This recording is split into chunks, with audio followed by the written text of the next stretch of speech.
Hi, today I'm going to read a book that I've written. It's called Halloween Formula.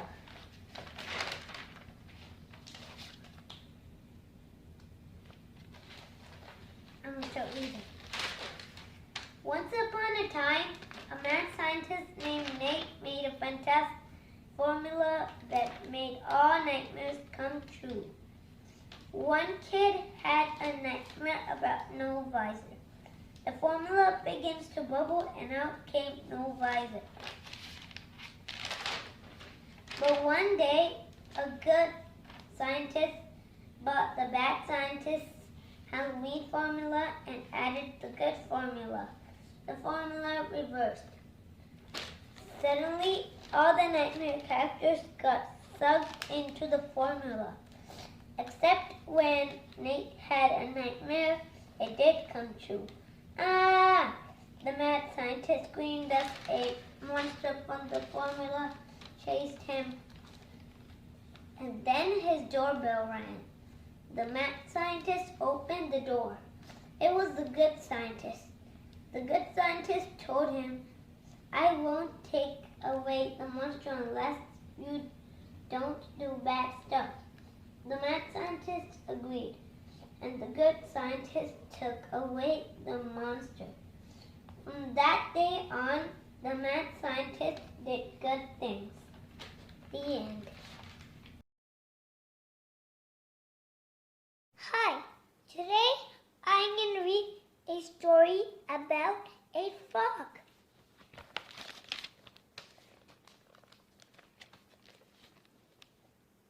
Once upon a time, there was a little frog lived in a pond. One day, a crocodile planned to eat him. The frog go to a walk, and the crocodile follow him. When the frog turned around, the frog saw the crocodile. The frog ran fast and fast. The frog got an idea. The frog throw a stick to the crocodile's mouth. The frog is safe. The end.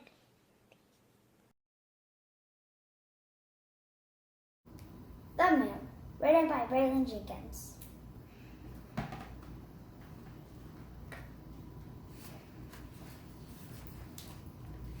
One night, I saw the moon in the sky.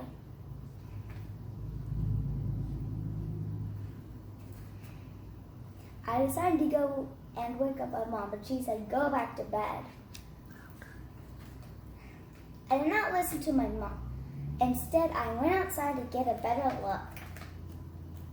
Within a few minutes, the moon came down and landed in my backyard. I asked the moon, "What are you doing in my backyard?" The moon answered, "I fell out of the sky." "That's impossible," I said. The moon was very sad and scared. I decided I would try to help the moon get back up in the sky. I tried to pick it up, but it was too heavy. I kept trying and trying, but I could not lift it. I looked around my yard and saw my trampoline. I decided I would try and roll the moon on top of it. It worked. I was finally able to move the moon, but I still had to figure out how to get it back in the sky. I started jumping on the trampoline to bounce it back in the sky. I jumped and jumped and jumped and jumped some more. Just when I was ready to give up, I jumped as high as I could, and the moon bounced up into the sky.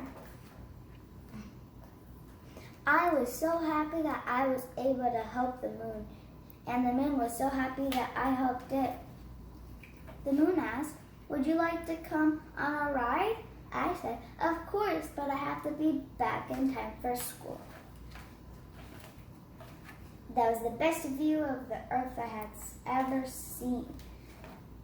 Now, every night when I see the moon, I know I have a friend in the sky. I guess it pays off when you are kind to someone in need. Remember to always help others. The end.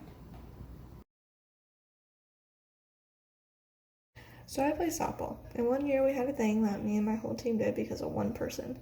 So one day, my friend was up to bat, and she hit a triple, and we saw that she had her batting gloves in her back pocket.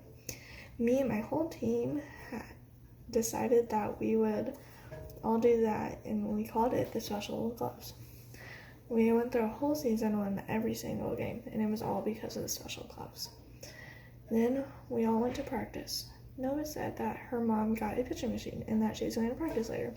We all said that we were jealous, and that was cool. The next day was our last game, and if we won it, then we won state. We were all so hyped up, ready to go with our batting gloves in our back pockets. Then Nova shows up and gets all of her stuff ready, and then she starts panicking because she can't find her batting gloves. At this point, she had checked her whole bag and still couldn't find them. So she double checks, triple checks, quadruple checks, still no luck. She was going to play it off and hope that no one would notice. And we all yell, "Come on, we're going on the field, you better hurry." So she runs out with everyone, and she played first base this game when people could see that she didn't have her batting gloves in her back pocket. When we got 3 outs, I said something about it, and then she started crying, so I felt really bad. But then her mom shows up and gives her her gloves. 7 innings later, we had won state. The end. Smarten up, Mr. Smith, number 10 to special.